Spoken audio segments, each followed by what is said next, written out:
আজকে দুপুরে মেনুতে আম্মু ফার্স্টেই রান্না করতেছিল পোয়া মাছ। তো এখানে পোয়া মাছগুলো আম্মু আগে ভেজে নেয়। কারণ পোয়া মাছ ভাজা ছাড়া আমি খেতে পারি না বা যেকোনো মাছ আমরা ভাজা ছাড়া খেতে পারি না। তো তারপর হচ্ছে এখানে আলু দিয়ে একদম ঝোল, ঝোল করে রান্না করবে। কারণ যেকোনো তরকারিতে আলু মাস্ট দেওয়া লাগবে। আচ্ছা আমার মতো কার, কার আলু অনেক পছন্দ কমেন্টস করে কিন্তু জানাবে। তো তারপর হচ্ছে এই তো মসলাটা একটু কষানোর পরে আলু দিয়ে দেয়। তারপর হচ্ছে মাছগুলো দিয়ে দেয়।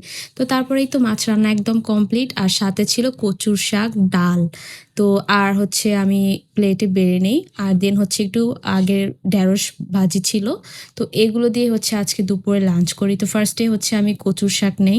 কচুর শাকটা ইদানিং আমাদের বাসায় অনেক বেশি খাওয়া হয় কারণ হচ্ছে কচুর শাকে অনেক ভিটামিন থাকে। কচুর শাক খেলে কিন্তু শরীরে রক্তও হয়। তাই হচ্ছে আমি একটু বেশি, বেশি করে কচুর শাক খাই। তারপর হচ্ছে একটু ঢেঁড়স ভাজি নিয়ে নেই। ঢেঁড়স ভাজিটাও অনেক মজা হয়েছে।